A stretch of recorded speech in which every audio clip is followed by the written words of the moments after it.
Welcome to the Manifestation and Money Podcast, Dr. Darla Bishop. Thank you so much for having me. I'm so excited. In our pre-show, we talked about how we're going to have a fun convo. So let's get to it. Yeah, because we're two girls and we love to talk about money, right? It's true. It's my favorite thing to talk about. Yeah. So I would like to hear, what is the story? Where did the money piece come in for you? What is your story? So, because I know I don't have all day, I'll give you the short version. Is when I went to college, I was surrounded by some classmates who were really well off. And I was like, but I'm smarter than them. So if I can figure out money, then I will be as far in life, maybe even further than they and their parents are. And so I started reading personal finance books because I'm a nerd. I would go to the library and check out personal finance books. And by the time I left college and was going to grad school the first time, I had read like 30 or 40 books and I kept reading them. And by the time I read 100, my husband noticed I'd finished yet another one because it's actually one of my favorite things to read because I like talking about money, I like reading about money. And he was like, "Oh, how was that book?" And I was like, "Ugh, I could have wrote this book." And he was like, "You've said that the last few times you read a book. You've talked about writing one. Like, what's keeping you from doing it now?" I'd finally finished my doctorate. And so he was like, do you have space? Do you have time? What would it take? And I was like, "You're right. I'm going to write it." So I did. So in 2023, I published a book called How to Afford Everything because it's a mix of all the books that I read, the things that I felt were missing from those books, and the things that I wish someone had told me to save me some years and tears on my journey to feel good about money because it feels good to feel good about money. Yeah. So let's go there. Let's go to your book here because the title alone, How to Afford Everything. Yeah. Yeah. How Like, to Afford Everything. Yes, here she is. This is my little baby. pretty, very And pretty. part of the reason I gave it such a bold title, right? One of our peers in the space, Paula, she says you can afford anything, but not everything. And I remember that sticking in my head. And I was like, okay, but the thing that when I'm working with someone, and this first started as my friends and my siblings kind of realizing you have money all the time. How? Show me how you do that. So then I kind of like, well, I'll look at your budget and we'd sit down and talk through it. And then I started being referred to friends and coworkers and folks that I didn't know as well. So I'd really have to get into their business in order to help them work out their budget.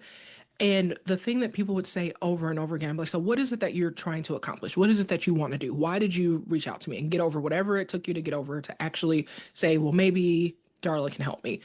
They were like, I'm just tired. I just want to be able to do everything I need to do. I just want to be able to afford everything I need to. And it was like, oh, it's that everything isn't the world. It isn't yachts. It isn't big trips for everyone. It's literally just, I just want to live my life and do the things that make me happy and keep me safe and keep me healthy and to not be all worried about it. So I was like, you know what? That's the title, How to Afford Everything. That is fantastic. And that's so true. When we sit back and want the true essence of the things we want in our life, we just want to go to the coffee shop occasionally with our friends to sit down and have a really good chat. We might want to sign up for that pottery class, right? Realistic, we only have so much time in our day. We can't be doing all the things. So that's fun. What do you feel for you that the other books were missing that your book has? Oh, there were two things missing. And it really frustrated me because I was on purpose going to the library or purchasing the book so that I could learn something that I knew I didn't have from the adults around me. And so many of the books had this, you are poor and you are broke because you made bad decisions. And that just wasn't my story. And it used to frustrate me so much so that I almost would put the book down or put the book back on the shelf. But I'm like, no, but I need the lesson. So I have to kind of be like, that person must not be talking to me and ignore that part and just like try to get the lesson from the book. And I remember that frankly just making me mad. Like, hold up.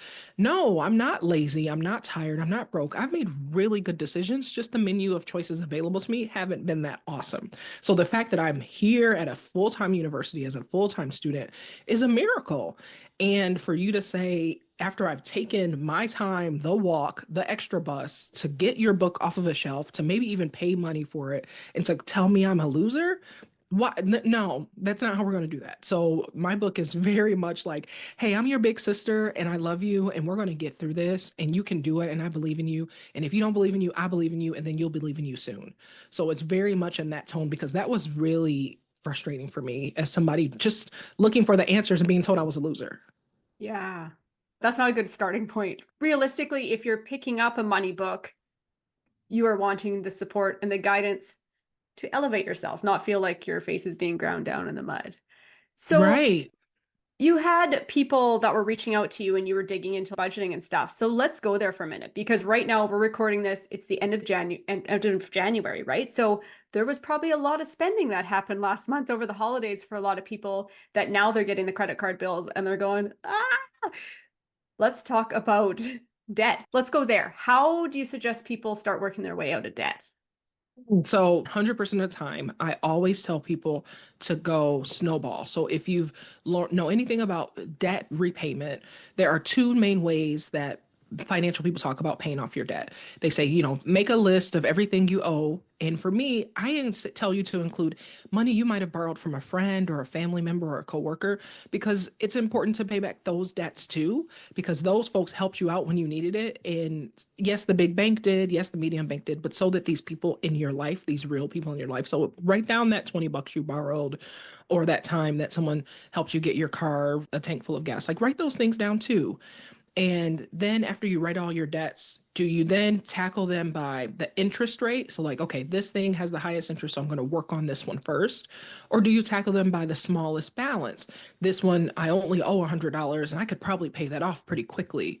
So, which way do you go? Smallest balance, which is snowball, or highest interest, because maybe it's costing you the most to have that debt.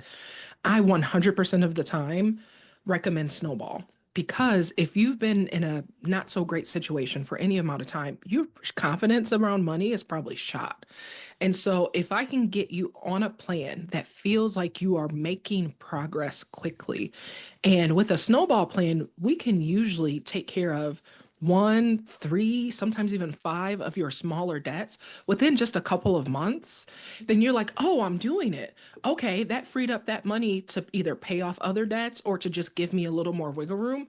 What else could I do to either do this faster or so that I don't have to go into debt again when this thing comes up? Because then your confidence is built and your momentum is going and you're feeling good about it. And your creativity comes back too. Yeah. Yeah. I was just thinking that exact thing that you just mentioned, especially if you're paying off the people for the tanks of gas and stuff. I think your integrity would get a boost too. You're feeling like somebody helped you out. Now I was able to give that back. One, that person is probably going to be more likely to help you out again in the future, knowing that there's a give and take there. You are supporting each other and you've got to feel good. And when you come from that place of feeling good, it's easier probably to say, yes, I'm not going to go out for lunch 3 times this week. I'm actually going to now put that money towards a debt because I feel good and confident in my skills that I'm building. Yeah. Or you might say, wow, this would be so much easier if I had $500 more per month, because then I could really take care of it. And you might say, what does that mean? Does that mean I go get a side hustle? Does that mean I change where I live? Because maybe where I live right now is more expensive than it could be. Is it that I update my resume and I start a job search? Because only $500, which might feel like a lot, but if you're looking for a job, $500 a month really only breaks down to 125 a week, about $3 more per hour. Could you go and create that in the next few months so that then you just have more room in your budget for everything, not only paying off the debt, but so that you can build up an emergency fund so that you don't even have to use debt the next time something comes up that needs money?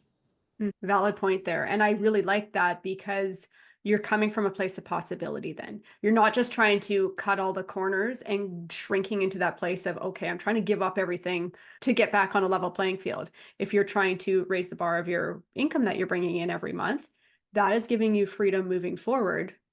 That's right. But that's And how I you mean, can afford things. everything, right? It is. And I mean, the prices of things don't typically go down, they typically go up. And so, why is it that when we are working on our budgets, we say, well, I'll just cut everything out? No, that's not sustainable. And it doesn't feel great. And for some people, they already are living pretty tight. And so, they might not even have the space to cut out. And I have children. So, there are things, I'm raising small kids, they're 4 and 6. There are things that, as much as I would love to put off the cleats for soccer, when it's soccer season and they go through a growth spurt, I can't be like, okay, we'll do that 2 months from now. No, the soccer season will be over. So I have to go get the cleats that week. Mm-hmm. Yeah. That's all super valid. I resonate with you because I got two little munchkins that are 4 and 8 in my house. So yes, they burn through clothes, they wreck things, they need to be replaced not instantly, but yes, there's some things you can't go to school if you don't have shoes on your feet. So you've got to do that. Now, you had mentioned something before the show that you don't aspire to fire. And we talk about the fire movement on the show because there's so many people that is kind of the golden ticket that they're striving for. And I want to hear your thoughts on it. What is the reason why you don't aspire to fire? Yeah, and I wanted to mention that because I know that that's such a big part of your life and what you all talk about and what your guests talk about. And I was like, I didn't want you to I didn't want to be found out. So I had to mention it. So I don't aspire to fire partially because I'm a military spouse. And so my career has to be fluid in so many ways because the Army literally changes my life every 2.7 years. And so for me, early retirement doesn't even feel like it would fit in the way that we live our lives, in the way that I've been able to be creative and flexible in my career because having a career is important to me. I went to all this school. We got to use all this learning for something. And so, really, what has been more important to me is to make sure that the periods that I am able to work full time, which isn't always, that I'm in a space where I love what I'm doing. I can see the impact that I'm making in the communities we're serving or living in, and that the compensation I'm getting there is fueling our lifestyle now, and then also what will likely be a work break. Because I've had several work breaks because when we move, sometimes I'm able to walk into a job within a couple of months. There have been times where we moved somewhere and it took me 6 or 9 months to find work that felt great. And so early retirement can't be the goal if the money that I'm stacking up when I am gainfully employed actually is taking the load off of these breaks that actually come up more intermittently for me. Yeah. So early retirement's like not the goal. Happy work life and loving what I do when I am working and employed for someone is more important. Yeah. And that's where I think a lot of the guests on this show is where the conversation seems to be trending. You want that lifestyle piece. What is that money doing for you now? And for you, if you have those gaps in space and time where you aren't working, but you can make the money and know that you're proactively saving for your future and your retirement and allowing yourself to live for now, you're at peace with the lifestyle that you're building for now and the future, right? Right. And when my husband does retire from the military, I'll actually be able to work like however I want, right? Because I've been kind of in a lot of ways, my career takes second string on purpose because if the military tells us we need to be somewhere, we're going to go. So when he finally retires in about 10 years, and I can fully work, I am not going to retire. I'm going to be like, great, I'm going to go climb the corporate ladder and be the COO, CEO, see whatever I want. And you stay here and manage the kids, and I'll be back in a couple years. And I'll see you on the weekends. Like, I don't know. I feel like I'm kind of waiting for him to retire so I can be my full career self because I've hadn't been able to really do that in the same way if he was more traditionally employed or employed as a civilian. Mm-hmm. Definitely. I'm curious to see how that dream plays out for you, just in the fact that right now you've kind of curated this really flexible lifestyle. That's the flow that you've got yourself in. So to go into some kind of career where you're in corporate working up the ladder, where you're bound to somebody else's time schedule. And I'm just curious to see if you're like, hey, no, I want to be my own CEO and build my own company where you have that flex in your life, right? I'm just Yeah, curious. we'll see. But so much of that is driven by requirements, right? Like because of the little kids, because of the military schedule, I have to be the parent with flexibility. And so I kind of am like looking forward to the place where I won't have to be the parent with the flexibility, right? But it's always the grass is always greener, right? I'm doing this now and like what will it be like to have the opposite? Mm-hmm. Yeah, that's good back there. So if we could go back in time here for a bit, what would be some advice for you that you would have that you wish that somebody had told you out of the gate on ways to accelerate, say, investments or accelerate how you managed your money? The most important things that I learned, and that I hope people learn as they listen to me or read my book, is that you can help your family. That was the second thing that was missing. My family had been through a lot of things when I was getting out of high school and going to college. And as I was trying to understand the money piece, all the books told me to cut everybody off. While you're paying off your debt, while you're saving up your accounts, if someone asks for something, you say no because you're focused on your goals and you can get back to them later. And that didn't feel good for me. Not the way that my family dynamic works, not the way that I want it to operate. I want it to be able to contribute because it's kind of like I want it to be what I think I needed. I want it to be the person that when someone calls and say, oh, this happened and it's only going to take this much. How are we going to do it? And be like, actually, I have that. I can take care of that. I'll send it right away, or I'll buy those cleats, or we can get that prom dress you really like, right? I wanted to show people a framework for if you have family obligations that are really deeply important to you, that there is a way to both manage those family obligations in a way that feels good to your soul and your body and your heart, while also building your own fortune. The most important thing to start when it comes to building your fortune is starting and being consistent. So even if that means all you're putting away in a retirement account, in a brokerage or investing account, in a savings account or emergency fund, even if it's as small as $5 or $10, cool. If that's where we are, then let's start there because that time will help you and you're building up again the habit of saving, the habit of investing, and evidence that you can do it.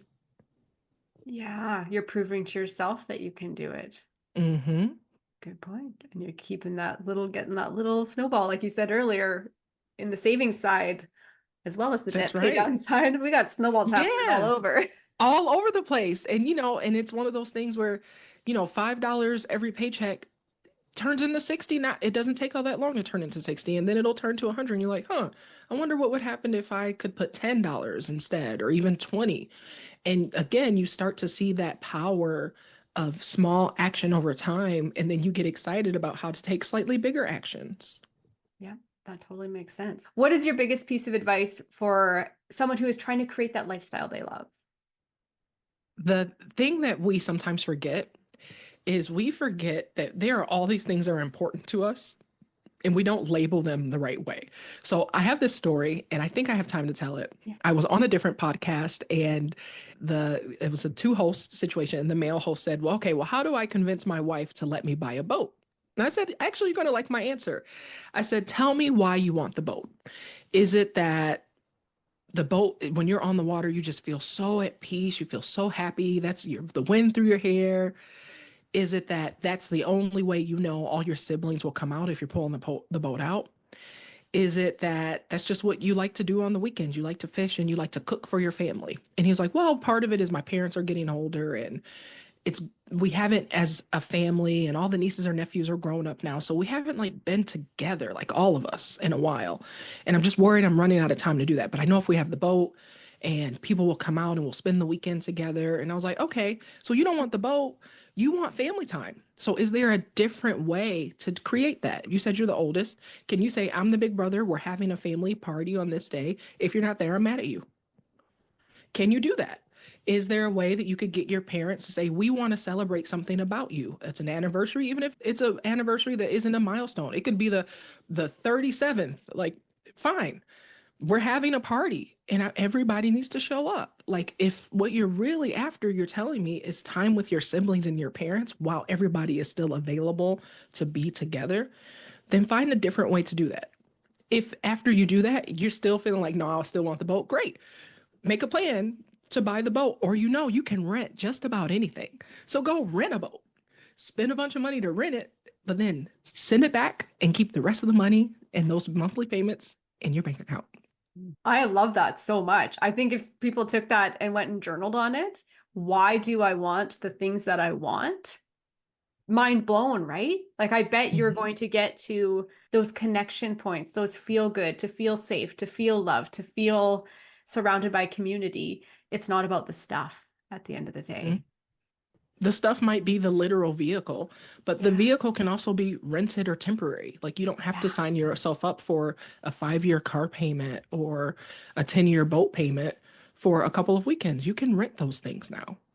Yeah. My sister just rented one of those outdoor saunas for New Year's. So they rented the outdoor sauna, they had it for a day, they all got to hang out in it. The company came and picked it up and took it away because you're not going to be using it in the summertime, likely, right? Mhm.